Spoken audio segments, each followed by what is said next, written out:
Hello everyone, welcome and welcome back to the pep B. तो आज फिर से हम कुछ नए क्वेश्चंस करने वाले हैं। फर्स्ट क्वेश्चन आपके सामने है, ज्योमेट्री से है, तो घबराना नहीं है। पॉज करो, वीडियो सॉल्व करो, बताओ आपसे सॉल्व हुआ नहीं कमेंट में। ओके, सो आई होप कर लिया होगा सॉल्व आप लोगों ने। Let's see the solution. Question क्या कह रहा है, in a quadrant of a circle. Quadrant किसे कहते हैं? अगर सर्कल को मैंने चार पार्ट में डिवाइड कर दिया तो एक जो पार्ट रहता है, ये जो एक पार्ट दिख रहा है, इसे हम क्वाड्रेंट कहते हैं। ठीक है। Two semi circles are drawn as shown in the figure. एक क्वाड्रेंट था सर्कल का, बड़े सर्कल में से हमने मतलब एक बड़ा पिज्जा था, उसका हमने एक पार्ट निकाल लिए, वन फोर्थ। एंड उसके अंदर क्या है, यहाँ पे हमने दो सारे सेमी सर्कल्स बना दिए। ठीक है, जैसे इस तरह से दिख रहा है यहाँ पे। Radius of a quadrant P Q R is 12 centimetre. 12 centimetre जो है पी क्यू आर जो है, मतलब ये पी क्यू आर जो क्वाड्रेंट है, इसका रेडियस जो है 12 सेंटीमीटर, मतलब ये जो पार्ट है यहाँ से लेके यहाँ तक, ये हो गया 12 सेंटीमीटर। ठीक है। अगर ये रेडियस है तो ये मतलब ऑब्वियसली बात है यार, क्वाड्रेंट कहा गया है तो ये तो पॉइंट सेंटर ही होगा। यहाँ से लेके यहाँ तक जो ये पार्ट भी, ये भी तो रेडियस है, ये भी 12 सेंटीमीटर हो जाएगा। हमें क्या पूछा गया? हमें पूछा गया ए बी की वैल्यू। ए से लेके बी तक जो है, ये जो है इस पॉइंट से कनेक्ट करके जो बन रहा है कुछ ए बी, इसका वैल्यू हमें फाइंड आउट करना है। अब इसके लिए हम क्या कर सकते हैं, थोड़ा सोचना पड़ेगा। लॉजिकल क्वेश्चन है, अगर आप देखा जाए तो ज़्यादा कुछ मेहनत नहीं है। अगर लॉजिकली अगर आप समझ रहा तो ईजी जाएगा। अब इसे समझो, ये जो सर्कल है, ये सेमी सर्कल है, ये पॉइंट तो मिड पॉइंट होगा, ऑब्वियस सी बात है, क्योंकि उसने कहा है कि दो रेडियस जो है कोऑर्डिनेट। ओके, कहीं मेंशन नहीं है, ठीक है। बट यहाँ मैं अज्यूम कर रहा हूँ कि ये जो मिडल में है तो ये रेडियस ही होना चाहिए, यहाँ भी ये मिडल में तो ये रेडियस होना चाहिए, राइट। तो अगर ये रेडियस है तो मैं कह सकता हूँ ना, क्यू बी और बी आर, मतलब क्यू आर की बात अगर 12 है तो क्यू बी और बी आर इक्वली डिवाइड होने चाहिए। ये भी 6 होना चाहिए, ये भी 6। बिकॉज रेडियस से कहीं भी लाइन जाए तो कैसा होता है, इक्वल होता है। मतलब यहाँ से यहाँ कर दो लाइन, ये भी 6 हो जाएगा, यहाँ से यहाँ कर दो, ये भी 6 हो जाएगा। तो उस तरह से मैं ये भी तो कह सकता हूँ ना कि यहाँ से यहाँ पे जो गई इस पॉइंट तक, ठीक है, इसे चेंज करें तो दूसरे कलर से, लेट्स सी ग्रीन कलर। यहाँ से लेके यहाँ तक ये जो वैल्यू है, इसका वैल्यू भी कितना हो जाएगा, 6 हो जाना चाहिए। ये वाला थोड़ा सा डाइसी है, क्योंकि मैं यहाँ बोल नहीं सकता कि एग्जैक्ट कितना वैल्यू है ये। यहाँ पे तो डायरेक्टली हमें दिख रहा था कि ये पूरा एक लाइन है, इसका हाफ पे जो है बी है। बट यहाँ पे हम नहीं कह सकते बिकॉज ये हाफ से थोड़ा सा उधर है। तो यहाँ में इसे अगर मैं आर मान लूँ, ये वाला जो रेडियस है इसको यहाँ से लेके यहाँ तक अगर मैं आर कंसिडर करूँ, तो ये भी मेरा क्या हो जाएगा, आर हो जाएगा। और यहाँ से लेके ये जो है ये पार्ट, ये भी क्या हो जाएगा, मेरा आर हो जाएगा। समझ में आ रहा है? अब पेन कलर चेंज कर लेते हैं। तो अगर ये आर है, ये भी आर है, तो ये टोटल कितना होना चाहिए, ये जो पार्ट है। या फिर चलो एक काम कर लेते हैं और बढ़िया कर देते हैं, इसे आर मत मानो। ठीक है, ये इरेज कर दो, कहाँ गया इरेजर, ये रहा इरेजर। ठीक है, ये हटा दो। तो अब इस केस में समझो, ये अगर मैं आर कंसिडर कर रहा हूँ तो ये टोटल कितना है, 12 सेंटीमीटर है। तो मैं ये कह सकता हूँ ना, ए से लेके क्यू तक ये जो वैल्यू है, ये पार्ट जो है इसका वैल्यू हो जाएगा मेरा 12 - आर। 12 - आर, राइट, क्योंकि ये अगर पार्ट आर है, टोटल 12 है, तो ये कितना हो जाएगा, 12 - आर। अब समझो, अब क्या दिख रहा है आपको, एक ट्रायंगल मिल गया डायरेक्टली। एक ट्रायंगल मिल गया जो कि 90 डिग्री पे है, जिसका एक वैल्यू है 12 - आर।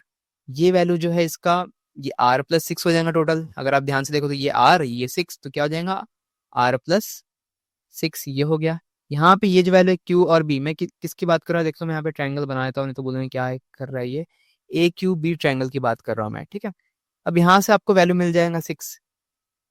अब ये ट्रायंगल कैसा बन गया, ये ट्रायंगल बन गया 90 डिग्री राइट एंगल ट्रायंगल। यहाँ पे आप लगा सकते हो पाइथागोरस थ्योरम। पाइथागोरस थ्योरम क्या कहता है, हाइपोटेनस। हाइपोटेनस मतलब 90 डिग्री के अपोजिट वाला जो भी होता है उसे हम हाइपोटेनस कहते हैं। तो यहाँ 90 डिग्री बना है तो इसके अपोजिट जो है ये पार्ट जो है hypotenuse. Hypotenuse square is equal to one side square, one side जो है 12 - R, plus another side square. Another side क्या है, 6 है, तो 6 का whole square. I hope you got it. अब यहाँ से क्या करना है, यहाँ से आर की वैल्यू आपको मिल जाएंगे अगर आप इसे फर्दर सॉल्व करो तो। इस तरह से कुछ बन जाएगा आर स्क्वायर। ठीक है, ये आपको पता ही है, आ जाता है, आपको आ जाएगा सॉल्व करने। यहाँ पे क्या लगाओ, a+b द होल स्क्वायर लगा लो। ठीक है, इसका फॉर्मूला होता है a² + 2ab + b²। यहाँ पे जो है a - b the whole square लगा दो फॉर्मूला। ये फॉर्मूला जो होता है ये होता है a² - 2ab + b²। ठीक है, ये फॉर्मूले यहाँ पे लगाओ और आर का वैल्यू निकाल लो, आर निकल जाएगा आपका। तो 6 ने आर ऐड कर देना, जो भी है ऐड होने के बाद वैल्यू आएगा वही आपका आंसर बन जाएगा। आई होप यू गॉट इट। कैसे सॉल्व करना है कमेंट करके बताओ, इसका आंसर क्या आ रहा है। बिकॉज मैंने यहीं पे रोक दिया है, मुझे नहीं पता क्या आंसर आ रहा है। तो आप लोग करके बताओ क्या आंसर है, और जिसका आंसर भी सही होगा उसे मैं हार्ट दे दूंगा, सो दैट बाकी को समझ में आ जाए कि आपका आंसर करेक्ट है। Let's move to a next question. Now ये जो क्वेश्चन है मैक्सिमम मिनिमा का क्वेश्चन है। आई गेस जिसने ये मेरे अलजेब्रा सीरीज जो भी है, अलजेब्रा प्लेलिस्ट का हो या सीरीज का हो, अगर आपने इसे फॉलो किया तो मैक्सिमम मिनिमा में इस तरह के क्वेश्चन आपने देखा होगा कैसे सॉल्व करते हैं। नहीं देखा है तो जाके देख लो, बहुत बढ़िया है, मतलब समझ में आ जाएगा आपको इजीली ये क्वेश्चन कैसे सॉल्व करते, कैसे टैकल करते हैं। यहाँ पे क्या कहा गया है, if 2a plus 3b plus 6a is equal to 66। मतलब मुझे कहा गया है 2a है प्लस 3b है प्लस 6c है, इसका वैल्यू जो है 66 है। And where A B C are positive real number, तो ए बी सी जो है पॉजिटिव रियल नंबर्स है। ठीक है, then find the maximum value of A to the power 6 B square plus sorry into C cube. तो ये multiply में है, ये यहाँ पे आप देख सकते हो ये लोग एडिशन में है। मतलब हमें ये करना है ना, ए बी सी की वैल्यूज निकालनी है, फिर उसमें पुट करके हम ऐसे निकाल सकते हैं। बट आप कैसे करोगे, तो ये थोड़ा सा ट्रिकी हो जाता है। जो बच्चे जस्ट कैट प्रेप स्टार्ट कर रहे होंगे या फिर किसी भी एग्जाम का प्रिपरेशन स्टार्ट कर रहे होंगे, उन्हें दिक्कत ये आएगा कि यार ये करना कैसे सॉल्व है। क्या आपको हिट एंड ट्रायल करना है, एक तरीका तो वो भी है, हिट एंड ट्रायल कर सकते हैं। बट नहीं, यहाँ हिट एंड ट्रायल नहीं करते, यहाँ पे एक प्रॉपर्टी है जिसका हम यूज करते हैं, जिसे कहा जाता है A M is always greater than equal to G M. Greater than होता है, स्मॉलर होता है। तो एक बार कंफर्म करो ये क्या होता है, क्या होता है, बता दिया आपने कमेंट में, नहीं बताया तो कोई नहीं। A M is greater than equal to G M, मैं यही मान कर सॉल्व करता हूँ। आप बता दो सही करके अगर ये गलत हो तो यहाँ पे क्या करना है, ए एम मतलब क्या होता है, अरिथमेटिक मीन। अरिथमेटिक मीन मतलब ये जो टर्म्स है ना, इनका अरिथमेटिक मीन अगर मैं मान लो तीन टर्म ले लिया, ए बी सी, सिर्फ ए बी सी की बात करूँ, ठीक है, ए बी सी ये तीन टर्म्स है, इसका अरिथमेटिक मीन हमें निकालना है। तो अरिथमेटिक मीन मतलब होता है इनको ऐड कर दो, और जितने एंटिटीज है, कितने एंटिटीज है, 1 2 3, तो 3 से डिवाइड कर दो, this is called arithmetic mean. GM मतलब क्या होता है, ज्योमेट्रिक मीन। ज्योमेट्रिक मीन मतलब क्या हो गया, कुछ नहीं करना, इनका मल्टीप्लीकेशन हो जाता है। ठीक है, इनका मल्टीप्लीकेशन हो जाएगा, मतलब A into B into C. And because हमने मल्टीप्लाई कर दिया तो इसका क्या होता है, यहाँ पे हमने डिवाइड किया 3 से, यहाँ पे क्या होता है, क्यूब रूट बन जाता है। अब बोलोगे क्यूब रूट ही क्यों बना, अरे बिकॉज 3 एंटिटीज है, अगर यहाँ पे 4 होते तो क्या होता है, ए बी सी डी भी होता तो क्या होता, तो ये हो जाता 1 1 to the power 4। I hope you got it कैसे करते हैं। तो ए एम जी एम समझ में आ गया होगा, थोड़ा बहुत मैंने बता दिया बेसिक। डिटेल में जानना है तो आप जाके सेशन देख लो। इस केस में क्या करना है हमें, हमें ये जो टर्म्स है ना, ये ए टू द ए टू ए जो है, यहाँ पे 3b है, ये 6c है, इसको हमें डिवाइड करना है इनके पावर के टर्म्स में। मतलब यहाँ पे पावर कितना है, ए का पावर 6 है, तो मुझे ये 2a जो है ना उसको 6 टर्म्स में डिवाइड करना है। मतलब मैं इस तरह से कर सकता हूँ, 2a/6 plus 2a/6 plus 2a/6, and ये चलता जाएगा कितने 6 बार, तो आप 6 टाइम लिख लेना यहाँ पे, मैं यहाँ पे डॉट डॉट डॉट कर देता हूँ। अज्यूम कर लो 2a/6, ठीक है। तो ये कितने बार है, 6 बार, ये 6 ही बार करना, ज़्यादा मत कर देना। चलो मैं लिख ही देता यार, नहीं तो आप बोलेंगे यार क्या है ये है, किसी ने ज़्यादा कर दिया तो फिर बोलेंगे डॉट डॉट डॉट लगाया आपने, तो हमने तो लिख ही गए अनलिमिटेड। जो हो गया 2a/6, 6 टर्म्स हो गए। क्यों मैंने किया 6 बार में, देखो अगर आप इसे सॉल्व करो, ठीक है, थोड़ा सा दिमाग लगा के, तो ये जो टर्म है at the end of the day ये बन जाएगा 2a बन जाएगा। ठीक है, तो मैंने उसको 6 पार्ट में डिवाइड कर दिया है। सिमिलरली 3b को कितना पार्ट है, यहाँ पे 2 दिख रहा है, तो हमें 2 पार्ट्स में से डिवाइड कर देना है। मैं इस तरह से कर सकता हूँ, that is 3b/2 plus 3b/2। ये आगे सॉल्व हो सकता है 1/3, 1/3 आप कर सकते हो, बट अभी के लिए मैं ऐसे ही छोड़ रहा हूँ। सिमिलरली 6c जो है, 6c को कितने पार्ट में डिवाइड करना है, हमें 3 पार्ट में डिवाइड करना है, तो इसे भी 3 पार्ट में कर दो।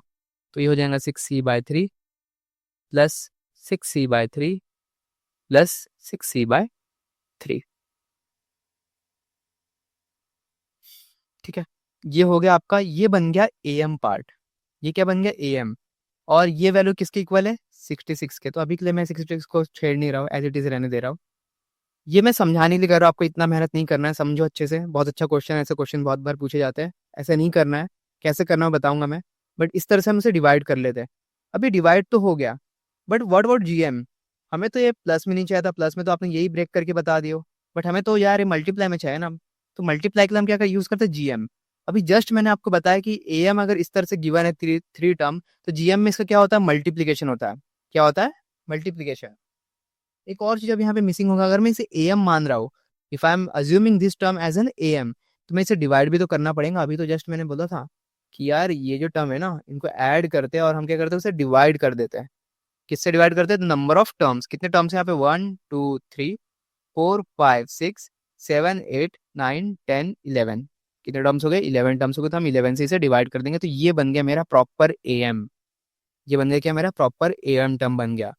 ठीक है, ये हो गया अरिथमेटिक मीन। अब मुझे क्या करना है? ज्योमेट्रिक मीन पे ध्यान देना है। ज्योमेट्रिक मीन इसका कैसे बनेगा? इसका मल्टीप्लीकेशन होगा, जैसे मैंने थोड़ी देर पहले ही बताया। तो अगर मैं इस टर्म को मल्टीप्लाई कर दूं, कितने टाइम मल्टीप्लाई होगा? 2a/6। इसका कितने टर्म से? 1 2 3 4 5 6, 6 है तो मैं 6 बार कर दूं डायरेक्टली, ऐसे ही कर दूं, मल्टीप्लाई करके यही हो जाएगा, मतलब तो यही है उसका। इनटू ये जो टर्म है 3b/2, इसको भी अगर मैं 2 बार मल्टीप्लाई करूंगा तो स्क्वायर ही बन जाएगा ना, तो मैं ऐसे ही कर देता डायरेक्टली स्क्वायर। ये 3 टर्म से 3 बार होगा, तो मैं इसे भी क्या करता है? डायरेक्टली इस तरह से लिख देता, 6c/3 द होल क्यूब। ठीक है, ये बन गया। बट मैंने कहा था जीएम बनाना है, ये जीएम बना अभी प्रॉपरली नहीं, जीएम नहीं बना अभी, तो इसे बाकी है भाई। अभी तो पावर लगने का ही है। पावर कितना लगेगा? 1 to the power 11। ओके, तो sorry, not 1 to the power, ये जो है टर्म टू द पावर 1/11, मतलब कि क्यूब 11th रूट बन गया इसका। I hope got it. यहाँ तक समझ में आ चुका है सबको कैसे क्या हो रहा है? अब आगे करते हैं। अब मैंने जैसे बताया कि इतना कुछ नहीं करना है आपको, इतना मेहनत नहीं करना पड़ेगा अगले बार से। अगर आप कभी सॉल्व कर रहे हो तो आपको क्या करना है? सिंपली ये जो टर्म है आपको समझ लेना है, आपको खुद से ही दिमाग में फिट कर लेना है कि ये जो टर्म अगर मुझे इस तरह से जो बनाना है, जो मैंने यहाँ पे इस पार्ट में किया है, ये हमें नहीं करना है इतना मेहनत। हमें यहाँ पे डायरेक्टली देख लेना है कि यार इसको 6 टर्म में डिवाइड करूँगा तो कितने बार आ जाएंगे, ये टर्म इतना ऐसे आ जाएगा अगर एडिशन में है तो। मल्टीप्लीकेशन से एडिशन वाला भी क्वेश्चन आता है, वो मैंने एक सेशन में करवाया, वहाँ देख लेना। यहाँ पे मैं इसको समझा रहा हूँ। ये पूरा नहीं लिखना है, आपको समझ लेना है कि यार 2a कितने पार्ट में डिवाइड हो रहा है? 6 टाइम। मुझे किसकी जरूरत है? मुझे मल्टीप्लाई चाहिए, तो मुझे इसकी जरूरत है, ना कि मुझे इसकी जरूरत है। तो मैं ये क्यों लिखूँ? ये पार्ट में क्यों लिखूँ? ये तो मैंने समझाने के लिए लिखा है ना। तो मुझे ऐसे पेपर में ये सब चीज नहीं करना है कि इसे ब्रेक करते जा रहा हूँ, मैं टाइम वेस्ट कर रहा हूँ, नहीं, ये नहीं करना है। आपको सिर्फ जीएम से मतलब है। अब किससे मतलब है? जीएम से। बट आपको ये टर्म्स भी तो चाहिए। ये टर्म्स शायद इससे थोड़ा दिमाग आके थोड़ा समझ लेना कि यार ये जो पार्ट है, इस पार्ट को मुझे कितने बार डिवाइड करना है? 6 बार। तो मुझे इस टर्म को चाहिए, मतलब ये बन जाएगा आपका 2a/6। एंड बिकॉज ये कितना डिवाइड हो रहा है? 6 टाइम हो रहा है, तो इसका पावर कितना बन जाएगा? 6 बन जाएगा। क्यों? क्योंकि मल्टीप्लाई भी तो होगा, राइट? तो मैं डायरेक्टली इस तरह से लिख लिया। तो 29 दिख रहा है ये, तो थोड़ा अच्छे से कर लेते हैं। तो ये हो जाएगा आपका 2a/6। इसका पावर कितना हो गया? इसका पावर हो गया 6 डायरेक्टली। सिमिलरली ये 3b है ना, ये 3b को डायरेक्ट आपको करना है कि यार 2 टाइम में डिवाइड हो रहा है ना, तो इसको 2 बार डिवाइड कर लो और ये लिख दो डायरेक्टली। ठीक है, यहाँ पे ये 6 को 6c है, समझ लो खुद से। 6c है, कितना डिवाइड कर रहा हूँ मैं? 3 पार्ट में। c को कितना डिवाइड कर रहा हूँ? 3, मतलब इस c वाले जो टर्म है उसको हम कितना डिवाइड करेंगे? 3 से करेंगे, तो कितना और हो जाएगा? 3, और ये हो जाएगा 3। अभी 11 कैसे काउंट करूँ? सर यहाँ पे तो बहुत बढ़िया था, आपने 11 काउंट कर दिया, यहाँ पे कैसे करना है? यहाँ 11 कैसे करूंगा मैं काउंट? तो कुछ नहीं यार, एक तो ये पावर ही ऐड कर लो आप, ये 2 है, ये 6 है, ये 3 है, 11 हो जाएगा आपका। 11 ही हो रहा है कि मैंने कुछ गलती कर दी? क्या गड़बड़ी है मेरी कुछ? Is there any mistake? नहीं, सही है। 6 2, ठीक है, 8 8 3 11, तो 11 हो गया। तो ऐसे ऐड कर लो या फिर यहाँ पे ऐड कर लो ना, क्वेश्चन में दिखे जाएंगे आपको। कैसे भी ऐड करो, ऐड ऐड करके 11 ही आना है उसे। तो ये पार्ट आपको अगर समझ में आ रहा है तो बहुत बढ़िया, यहाँ तक आगे हो तो आगे बढ़ते हैं। ये इरेज कर देते हैं, डबल डबल नहीं लिखना है। अब इसके बाद क्या करना है? इसके बाद बहुत ही सिंपल है। जैसे मैंने कहा A M is always greater than equal to G M. मुझे पता है ए एम, ये जो पूरा टर्म है, इसको अगर मैं फर्दर सॉल्व करूँ, ये सॉल्व करने के बाद मेरा ये टर्म आने वाला है। ठीक है, 2a+3b+6c। तो मैं डायरेक्टली से लिख दूंगा, ये जो पार्ट है इसकी वैल्यू है that is nothing but 66 divided by ये 11 तो मैंने निकाल दिया ना, समझ के निकाला है। इन लोग को ऐड करके यहाँ पे पावर को ऐड कर लिया मैंने, तो 11 मिल गया। तो यहाँ पे क्या करूँगा? सिंपली 11 से डिवाइड कर दूंगा। This term is greater than equal to this part. What is this part? 2a। इसे अगर मैं थोड़ा और फर्दर अच्छे से सॉल्व कर लूँ, ये हो जाएगा 1, ये हो जाएगा आपका 3। ठीक है, ये 3 2 कुछ नहीं हो सकता, यहाँ पे कर दो 3 2 जा 6। ठीक है, तो मैं इसे अब फर्दर सॉल्व करूँ तो ये इस तरह से बन जाएगा a⁻6। यहाँ पे बन गया 3⁻6 into 3⁻2 into b² upon 2⁻2 into 2⁻3 into c³ upon, अच्छा अपॉन में तो कुछ भी नहीं है यहाँ पे, चलो खत्म हो गया जी, 1/11। ना इससे अगर मैं और सॉल्व करूँ तो ये देखो यहाँ से कैंसिल हो रहा है, ये पार्ट यहाँ से 2 है, यहाँ पे 3 है, तो यहाँ पे 2 बच जाएंगे सिंपल। यहाँ पे ये 6 है, यहाँ पे 2 है, तो यहाँ पे 4 बच जाएगा, 3 टू द पावर 4। अगर यहाँ तक समझ में आ रहा है तो बहुत बढ़िया, नहीं आ रहा तो यार फिर से वापस देखो, रिपीट करो, समझ में आ जाएगा, नहीं तो सेशन जाके देख लो, वहाँ पे डिटेल में बताया मैंने। ये कर दूंगे आप 6 ठीक है। अब समझो, कुछ नहीं करना अब यार, अब तो बहुत बढ़िया हो गया, ये क्वेश्चन ईजी सा हो गया है। A⁶ यहाँ से मिल गया, यहाँ से मिल गया आपका B², यहाँ से मिल गया आपका 2C³ क्या मिला यहाँ पे 2C³, तो मैं 2 आगे ले लेता हूँ, ये बन जाए आपका C³ upon 3 to the power 4, ये पूरा टर्म है 1 टू द पावर 11। क्या मुझे ये चाहिए? मुझे नहीं, ये नहीं चाहिए मुझे क्या चाहिए? मुझे किससे मतलब है? मुझे सिर्फ इस पार्ट से मतलब है, ये जो है यही मेरा क्वेश्चन था, मुझे ये चाहिए, बाकी सब हटा दो। कैसे हटाएंगे? यहाँ भेज देंगे इसके पास, ठीक है, इसे यहाँ भेज देंगे, तो आप इस तरह से कर सकते हो। पहले तो हमें रूट को भेजना पड़ेगा, क्योंकि ये रूट है, तो यहाँ पे जाएंगे तो क्या हो जाएगा 6 टू द पावर 11 बन जाएगा, या 1/11 है, यहाँ पे जाके 11 बन गया। मल्टीप्लाई में ये 3 टू द पावर 4 डिवाइड में, तो यहाँ पे जाएगा तो क्या हो जाएगा, ये मल्टीप्लाई में चले जाएगा, तो ये 3 टू द पावर 4 मल्टीप्लाई में गया। ये यहाँ मल्टीप्लाई में यहाँ जाएगा तो क्या हो जाएगा, ये डिवाइड में चला जाएगा। And you will get what, you will get this value is greater than equal to A³ sorry A⁶ B² C⁴ ठीक है। तो ये ऑप्शन में है क्या? नहीं, ये ऑप्शन में तो थोड़ा एडजस्ट करना पड़ेगा यार, उसको थोड़ा सा समझ लेते कैसे करेंगे। अब ये तो कोई 6 है यहाँ पे, इसको मैं थोड़ा ब्रेक कर सकता हूँ ना 6 को। आई कैन ब्रेक द 6, मैं 6 एक अलग ले लेता हूँ और बाकी 6 टू द पावर 10 को अलग ले लेता हूँ, और ये हो गया आपका 3 to the power 4 divide by 2। इसे अगर मैं सॉल्व करते 3 बन जाएगा, तो इसके बाद जो मेरा वैल्यू आ गया इस तरह से 6 to the power 10 into 3 to the power 5. This value is greater than equal to A⁶ B² C³ and this is your final answer. You must ask कि यार इक्वल टू तो नहीं है, फिर आप कैसे मार्क करोगे? ये तो ग्रेटर देन इक्वल टू है, तो यहाँ पे आंसर देखो आपका आ गया है कहीं पे। क्या गलती की मैंने? कुछ गड़बड़ी किया है क्या मैंने? क्या गड़बड़ी है, क्या मिस्टेक है, क्या गलती है, क्या गलती किया? अच्छा ठीक है, देखो गलती कुछ नहीं है, सब सही है। ये 6 है ना, इसको ब्रेक कर लेना, इसको 2 और 3 के टर्म में बना लो, तो 2 टू द पावर 10 हो जाएगा, ये 3 टू द पावर 10 यहाँ पे और 5 यहाँ पे, तो 15 हो जाएगा। तो ये वाला कुछ ऑप्शन यहाँ पे है, ये ऑप्शन डी जो है ये आंसर हो जाएगा, ठीक है।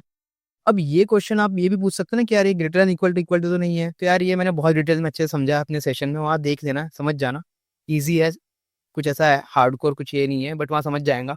और फॉर अभी के लिए समझा दूँ, यहाँ पूछा है मैक्सिमम मैक्सिमम वैल्यू कितना हो सकता है, तो इसने तो बोल ही दिया ना कि यार इससे जो है ना, इसके इक्वल है या तो छोटा है, इक्वल है मतलब कि इसके बराबर हो गया, छोटा है तो इससे छोटा हो जाएगा, तो मुझे मैक्सिमम चाहिए, मैक्सिमम मतलब इसके इक्वल ही होना चाहिए, तो यही मेरा आंसर हो जाएगा।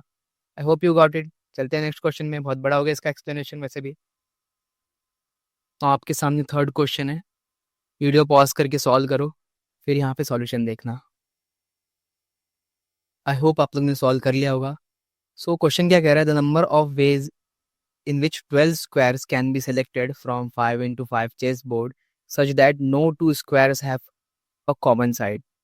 तो बिकॉज चेस बोर्ड कहा था तो मैंने चेस बोर्ड बना लिया है, ठीक है। मैं मतलब इमेज ला सकता था, बट थोड़ा सा मैंने सोचा क्रिएटिविटी दिखाते हैं, बहुत दिन हो गए ड्राइंग नहीं किए।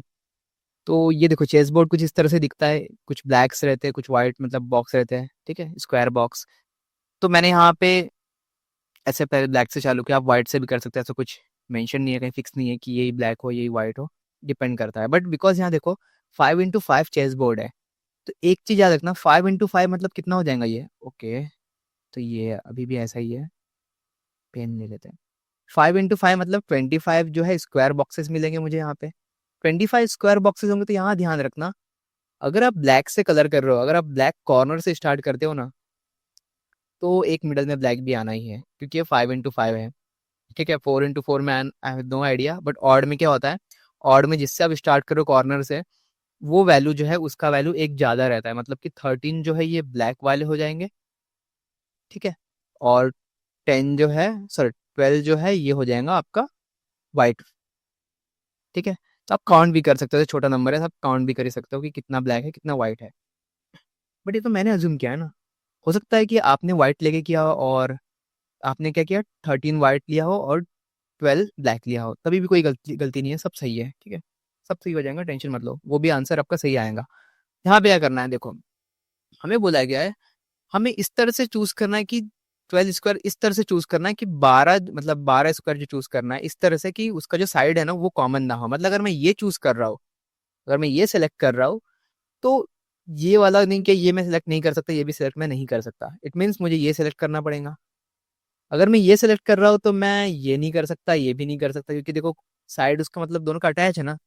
हम कॉर्नर कर सकते लेकिन सेलेक्ट साइड नहीं कर सकते, बिकॉज उसने क्या कहा है, साइड कॉमन नहीं होना चाहिए। तो इस केस में ये करूंगा। व्हाट इट मीन, मतलब मुझे इस ऐसे तो मुझे सारे के सारे ये चूज करने पड़ेंगे ब्लैक वाले, राइट। सारे के सारे ब्लैक वाले हैं, बट ब्लैक वाले जैसे मैंने कहा ये तो 13 ब्लैक वाले हैं। बट मुझे चूज कितना करना है, मुझे तो 12 चूज करना है सिर्फ। बिकॉज ये 13 है, मुझे 12 करना है, तो मैं बोल सकता हूँ कि मुझे कोई भी किसी भी 13 में से 12 चूज करना है। मतलब आई हैव कितना ऑप्शन, 13 C 12। किसी भी 13 में से मैं किसी भी 12 को मैं चूज कर सकता हूँ। This is what it mean, ठीक है। या फिर आप ऐसा नहीं भी लिखो तो अभी भी चलता है, दिमाग लगा लो यार। 13 डब्बे हैं, कोई से 12 चूज करने हैं, तो कितने ऑप्शन है आपके पास? ऑब्वियसली बात है 13 ऑप्शन है आपके पास। तो 13 वेज यू हैव। 13 वेज आप बोलेंगे यार एक चीज बताओ, आपने 13 वेज कैसे बोल दिया? हाउ कैन यू से 13 वेज? एक ही तो सिर्फ बच रहा है, देखो। I have 13 ways to select और रिजेक्ट वन। ठीक है, मेरे पास 13 वेज क्या है कि एक जो है ना, एक जो है उसको मैं हटा सकता हूँ। ये 13 तरीके से कर सकता हूँ। कैसे 13 तरीके से, समझो। ये मतलब थोड़ा सा मैं पता नहीं क्या बोल गया, बट अब समझ लो बोल गया हो तो। 13 वेज है जिससे मैं एक बॉक्स को रिजेक्ट करने वाला हूँ। ठीक है, this is what it mean. इस तरह से मैं बता रहा हूँ। अगर मैं ये नहीं चाहता हूँ सेलेक्ट करना, इसको नहीं करूंगा, तो मेरे पास बाकी के जो हो जाएंगे वो 12 मैं सेलेक्ट कर चुका हूँ। ठीक है, अगर मुझे ये सिलेक्ट नहीं करना है, बट बाकी तो मैंने सेलेक्ट कर लिया, तो मेरे पास ऐसे कितने तरीके हैं कि मैं एक को रिजेक्ट करूंगा। That is 13 ways. Hope you got it. अगर मैं मतलब 13 वेज से मैं एक को रिजेक्ट कर रहा हूँ, मतलब मेरे पास 13 तरीके हैं जिससे मैं 12 का ये जोड़ी, मतलब जो भी पेयर है, जो भी बनाना है मुझे, ये सेलेक्ट करना है, ये मैं कर लूंगा इजीली। एक तरीका तो ये हो गया। What about white? व्हाइट को तो आपने काउंट ही नहीं किया। मैं व्हाइट भी तो सेलेक्ट कर सकता हूँ, तो एक तरीका तो ये भी है कि मैं सारे के सारे व्हाइट सेलेक्ट कर लूँ।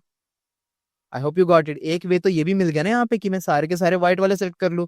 अब ब्लैक को पूरे छोड़ दो, एक सीधा व्हाइट को सिलेक्ट करो, तो व्हाइट तो है ही 12। तो एक तरीका ये हो गया। टोटल कितने होंगे? 14 ways. That's it. I hope you got it. क्या करना था? नहीं समझा हो या फिर आपने कुछ अलग तरीके से किया हो, कमेंट करके बताओ मुझे। नहीं समझा तो फिर से देख लेना, और कुछ मैं नहीं कर सकता फिलहाल। अब आपके सामने एक ऐसा क्वेश्चन है जिसे देख के लोगों के पसीने छूट जाएंगे या फिर घबरा जाएंगे बहुत से लोग तो, स्पेशली नॉन इंजीनियर्स। घबराना नहीं है गाइज, मैं भी नॉन इंजीनियर ही हूँ। मतलब कह सकते हो नॉन इंजीनियर, बट ऐसा पूरा नॉन इंजीनियर भी नहीं हूँ मैं, क्योंकि मैथ्स था मेरे में। तो हाँ, क्वेश्चन पढ़ो, आप सॉल्व करो। अगर सॉल्व कर लिया तो सॉल्यूशन देखो।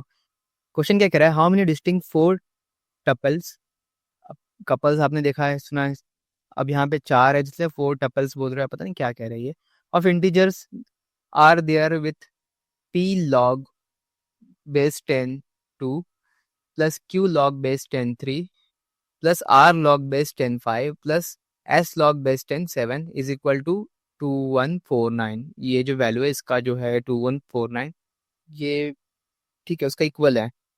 अब बिकॉज यहाँ पे सबके बेस इक्वल है, अगर ये सबका बेस इक्वल है तो मैं इसे थोड़ा प्रॉपर्टी यूज कर लूंगा यहाँ पे। प्रॉपर्टी क्या कहती है? जो भी लॉग का वैल्यू जिस तरह से अगर है a log b, बेस छोड़ दो, बेस एन ले लो, ठीक है, एन बी, तो ये जो वैल्यू है ना, ये क्या रहता है? ये कुछ नहीं आता, ये मल्टीप्लाई में which is nothing but means of इसका पावर है। ठीक है, आप इस तरह से इसे लिख सकते हो, log n b to the power a।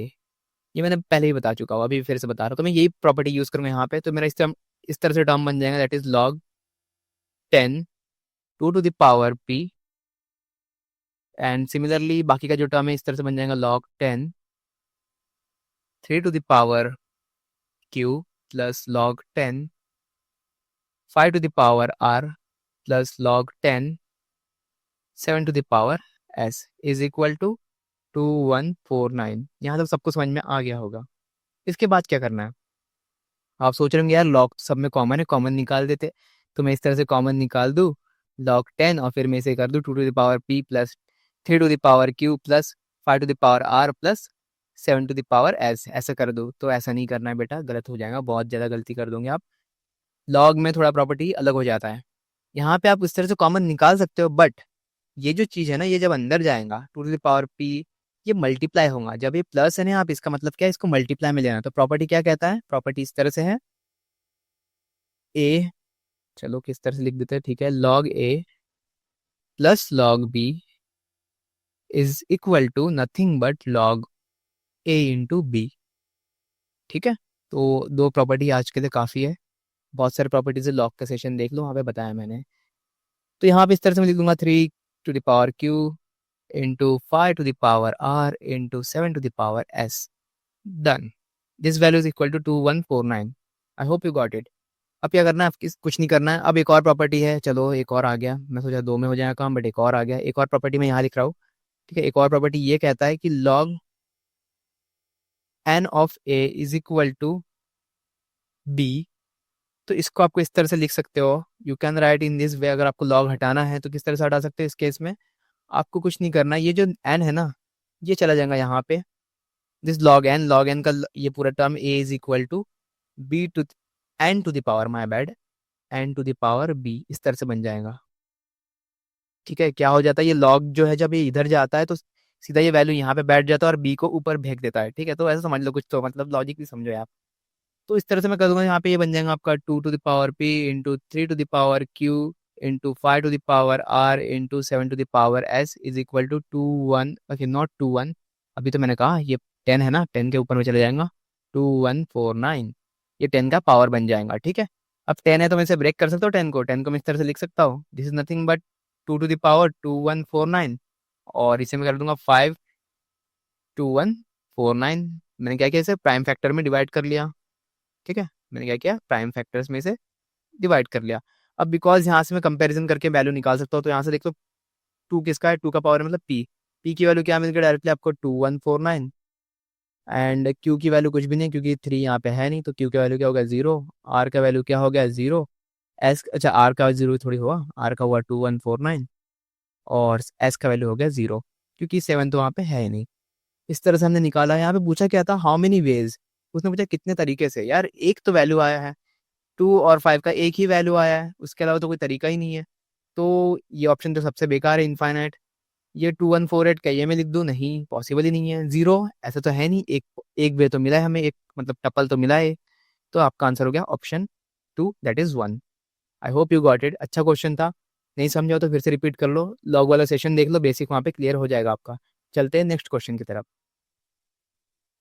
और ये क्वेश्चन में आपको रिमाइंडर निकालना है। Reminder when you divide this term 3 to the power, क्या है हो गया ये 3 to the power 352, इसे अगर आप डिवाइड कर दो 11 से, तो जो डिवाइड नहीं होगा उसे हम क्या कहते हैं, रिमाइंडर। जो बच जाता है उसे रिमाइंडर कहते हैं। ठीक है, इस केस में क्या करना है, कैसे सॉल्व करना है इसे, देखो मैं बहुत सिंपल तरीका है मेरा। मैं क्या करता हूँ, जिससे भी हम डिवाइड कर रहे हैं ना, उसके आसपास इस नंबर को ले जाओ, उसके आसपास मतलब इसके मल्टीपल के आसपास या फिर इसके आसपास ले जाओ। तो मैं बोल सकता हूँ 3 3 9, एक तो 9 हो गया 3 का मल्टीपल, बट ये रिमाइंडर से कितना शॉर्ट है, ये शॉर्ट है, 2 शॉर्ट है। ठीक है, 2 में 2 कम है, तो मैं और आगे बढ़ता हूँ 3 के डाल में, 3 7 21, 3 7 21, ये 11 से कितना कम है, 11 के मतलब मल्टीपल से एक कम है, क्योंकि 11 का मल्टीपल 22 होता है, तो उससे एक कम है। ठीक है, और ये कितने बार में आया, ये 3 7 टाइम में आया। ठीक है, 3 7 21। ठीक है, 3 7 21। आई होप यू गॉट इट। समझ में आ रहा है, 3 7 21। बट इसके लिए मुझे 7 भी लगेगा यहाँ पे, जो कि पॉसिबल नहीं है। ठीक है, तो 22 के पास तो मैं चले जाऊंगा, बट ये 7 लगेगा जो कि पॉसिबल नहीं है। तो यहाँ 7 चाहिए, अगर रहता तो मैं कुछ कर सकता था, बट फिर भी मैं अप्रोच तो ये रखूंगा, मैं 11 का मल्टीपल ही ढूंढूंगा। अब मैं थोड़ा आगे बढ़ूंगा तो मैं देखूंगा कि 3 से मल्टीप्लाई होके, जैसे कि मैंने अभी कहा था 3 3 9 जो है, ये पार्ट, ये ऐसे आप डायरेक्टली नहीं कर सकते हो। मतलब इस तरह से चेक करने के लिए सही है कि यार मल्टीपल दोनों के सेम आ रहे नहीं आ रहे, तो उस तरह से कर सकते हैं। बट यहाँ पे 11 टूजा करना होगा और यहाँ 7 चाहिए होगा मुझे, तो पॉसिबल तो नहीं है, मुझे 3 का ही मल्टीपल लेना पड़ेगा। 3 का मल्टीपल 9 हो गया, फिर 3 का मल्टीपल आगे आप बढ़ते जाओगे तो ये आपका बन जाएगा 3 3 9, 3 9 27। ठीक है, फिर 27 × 3 कर लो आप, तो ये बन जाएगा आपका, कितना होता है 81, एंड 81 से अगर आप 3 करोगे अगेन तो ये बन जाएगा आपका 243। 243 क्या ये डिवाइड हो रहा है, 243 11 से, 243 अगर मैं 11 से डिवाइड करने जाऊँ तो 11 2 11, अच्छा इसमें +1 हो जा रहा है, देखो यहाँ पे एक ज़्यादा है। इस केस में देखो, अगर मैं ध्यान से देखो, अब बोला कैसे देख लिया आपने, देखो 243 था, इसलिए मुझे लगा कि यार 22 तो डिवाइड हो जाएगा, तो ये आप में 2 बच रहा है, तो अगेन 22 डिवाइड हो जाएगा, तो अगेन 1 बच रहा है, मतलब यहाँ +1 हो रहा है, एक ज़्यादा है। मतलब अगर मैं कैसे कैसे करके मैं 243 तक चले जाऊँ तो मेरी वैल्यू आ सकती है, ये मुझे समझ में आ गया। तो 27 मतलब क्या होता है, 3 क्यूब, और फिर यहाँ पे मैंने एक और 3 से मल्टीप्लाई किया, यहाँ पे एक और, मतलब कि 3 to the power 5। 3 to the power 5 जो है इसका वैल्यू हो गया मेरा 243। ठीक है, अगर मैं इसको थोड़ा ब्रेक कर लूँ इस तरह से कि मैं लिख दूँ 242+1, अगर मैं इसे 11 से डिवाइड करूँ तो मुझे यहाँ पे जो मिलेगा रिमाइंडर वो इस तरह से यहाँ पे मिलेगा 1/11। आई होप यू गॉट इट, ये समझ में आ रहा है। तो अब मुझे क्या करना है, देखो यहाँ से ये टर्म तो पूरा डिवाइड हो जाएगा ना, अभी तो मैंने जस्ट बताया 242 जो है ये पूरा डिवाइड हो रहा है 11 से, तो ये टर्म तो डिवाइड होगा, बचा बचा क्या, ये 1 बच गया। तो रिमाइंडर यहाँ से क्या मिल रहा है, 1 मिल रहा है। बिकॉज ये प्लस में है तब मैं चेक करूंगा कि यार 5 का जो मल्टीपल है, why 5, because 3 to the power 5 की जो वैल्यू है ना, ये 3 टू द पावर 5 जो है इसका वैल्यू इतना था, तो मुझे इसके 5 के मल्टीपल में निकालना पड़ेगा। तो देखो यहाँ पे दिख रहा है 3352, 2 तो एक्स्ट्रा आ गया, बताया मुझे 5 का मल्टीपल किसे कहते हैं, या तो 0 होना चाहिए तो 5 होना चाहिए पीछे, तो 2 एक्स्ट्रा, तो मैं लिख दूंगा 3 का स्क्वायर जो है, इसे अलग कर दो। कितना हमने अलग कर दिया अभी के लिए फिलहाल में। ठीक है, तो यहाँ मल्टीप्लाई में लिख दो इसके बाजू में, ये बन जाएगा 3 to the power 350। Now this is a multiple of what, 5। Because it is multiple of 5, मैं यहाँ पे डायरेक्टली बोल सकता हूँ ना, ये जो है टर्म कुछ नहीं है, 1 बाय, मतलब 1 टू द पावर, जो भी होगा जितना भी यहाँ पे मल्टीप्लाई कर लो, 35 को अगर आप डिवाइड करो 70। ठीक है, 70 होगा ना, 5 7 30, हाँ, 1 टू द पावर 70 ये जो है divide by 11, and this term is 3 square.